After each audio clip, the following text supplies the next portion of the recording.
So here I am in Jiujiang city, and this is the Yangtze River, the longest river in China. On the other side is another province called Han. Jiujiang is located in the northern part of Jiangxi, 4 hours of driving from Shangyao, where I just came from. It has a population of slightly over 4 million people, which isn't a big city in China. This city is surrounded by water and mountains. On the north is the Yangtze River. On the east is the largest fresh lake in China, Luoyanghu. And on the south is another famous mountain, Lushan. In general, it is a good place for both trading and traveling. Jiujiang used to be a trading port in the modern history of China, and during that time it was mainly ruled by the British government.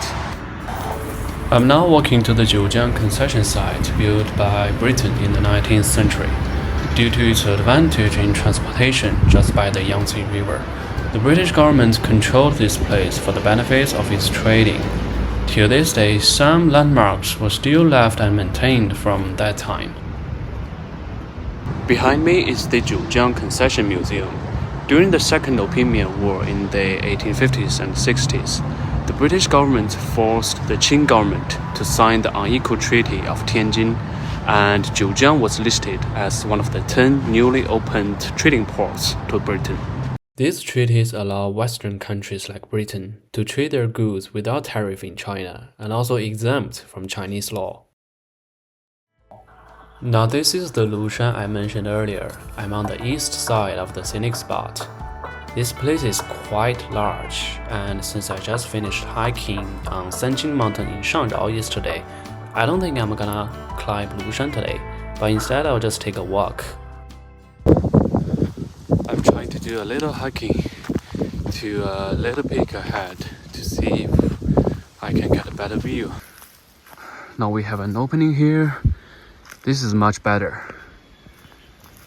The local called this the Wulao Peak, which literally means the 5 elders peak, because it looks like 5 people on the mountains. And this reminds me of the 5 Fingers Mountain in Hainan province, which also has 5 peaks and looks like 5 fingers. I'm now on another side. The sky got a little bit clearer. It looks poetic with the fog or smoke down there. I don't know.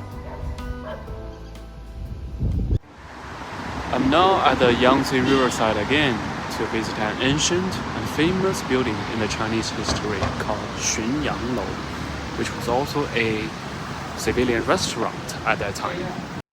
Xunyang Lou, otherwise known as Xunyang Tower in English, was built in Tang Dynasty, which was roughly 1,200 years ago.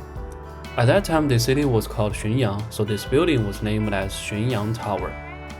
It has 3 floors, and each floor has its flying eaves, showing the traditional Chinese architecture style. Many famous poets in Chinese history came here to drink and eat, and many poems were written in terms of Xunyang Tower as well.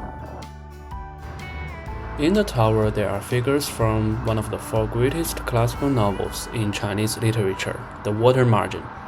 It is said in the novel that some of them had meetings here, so the connection between the novel and the tower were made. This is the Yangtze River Bridge that stretches from Jiujiang on the south side to Wuhan province on the north side of the river. It's worth noting that there are 2 layers on the bridge. On the top is road for cars over 4 kilometers, and below is the railway for trains over 7 kilometers. Just as I was speaking, there's a train coming. It looks a little bit cool. Now this tower, personally, this is what attracts me to visit the city. It's called Pipa Pavilion. Pipa is a traditional Chinese instrument, and this pavilion was built in memory of the poet at the front, Bai Juyi.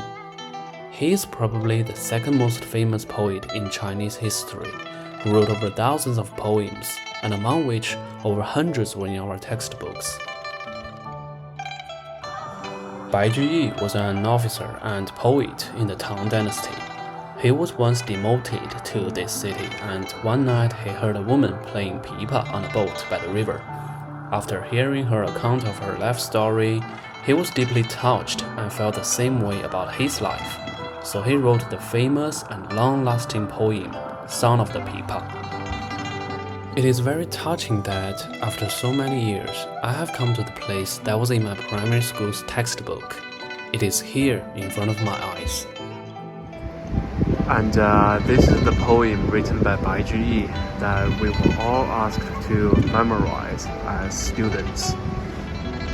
The Song of the People. As I was about to leave, I heard some fireworks. It's about the Chinese New Year, and people start to celebrate. Seeing the fireworks really makes me feel that I gotta go home.